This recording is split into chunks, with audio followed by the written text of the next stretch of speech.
Hello বন্ধুরা, কেমন আছো? আশা করছি সবাই ভালো আছো। আর আমাকে দেখে তো বুঝতেই পারছো, কারণ মুরগির ঠ্যাঙে কামড় দিচ্ছি। আমি তো ভালোই আছি। তো আমি গেছিলাম পূর্ব বর্ধমানের গুসকরা শহরের রতন্তী মেলাতে। তাই মেলাটা প্রতি বছর মাঘ মাসে অমাবস্যার দিকে হয়।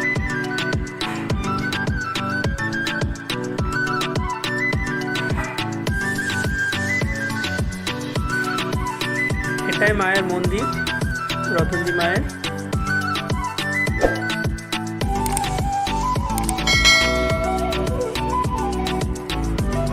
ভাই নাগরদোলাগুলো কিন্তু হেভি ছিল, কিন্তু না, এই নাগরদোলাগুলো চাপার সৌভাগ্য আমার হয়নি।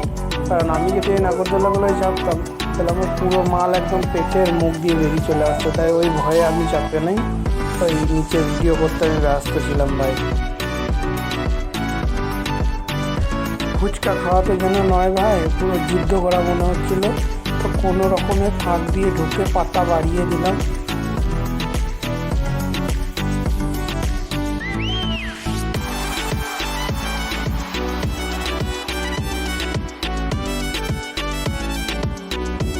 ভাই তোমাদেরকে কি বলবো, এই দোকানে ঢুকে আমাকে তো পুরো ইংরেজ বানানোর প্ল্যান করেছিল এই দোকানদারগুলো। হাতে দুটো মারা কাঁটা চামচ ধরিয়ে দিয়েছিল। তো আমার কি আর কাঁটা চামচে পোষায়? তো কাঁটা চামচ সাইডে রেখে দিলাম একদম হাত দিয়ে মুচুরে ভরে।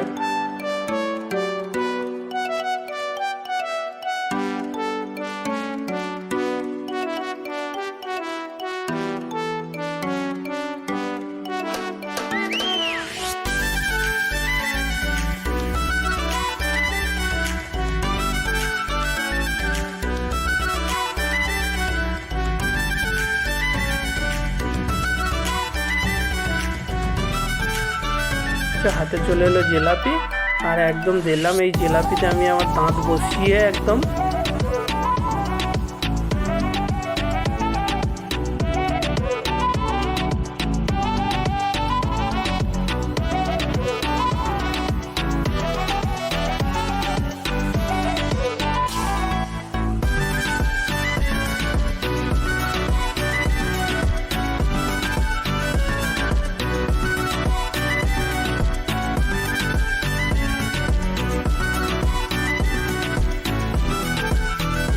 মুরগির ঠ্যাংগুলো পোড়াচ্ছিল, কি লাগছিল ভাই।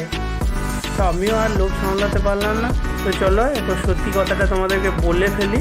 এই যে মুরগির ঠ্যাংটা যেটা আমি কামড় দিলাম, এটা না খেতে পুরো বা থাক, আজকে আর বলবো না, অন্যদিন বলবো মতো হয়েছিল খেতে। তো পাশেই একটা ভাইকে বললাম যে কোল্ড কফি বানিয়ে দেওয়ার জন্য। তো ভাইটা বানিয়ে দিল। তো ভাবলাম এটা আবার কীরকম হবে। তা হাতে যখন এলো মোটামুটি দেখে তো আমার দারুণ লাগছিল। তো ভাবলাম যে চলো একবার চেষ্টা করে দেখি এটা না এটা মোটামুটি ঠিকই ছিল। জানি না বন্ধুরা তোমাদের ভিডিওটা কীরকম লাগলো। ভিডিওটা যদি ভালো লেগে থাকে তো লাইক, কমেন্ট, আর নতুন যারা আছো সাবস্ক্রাইব করে দিও। দেখা হচ্ছে পরের ভিডিওতে। টাটা।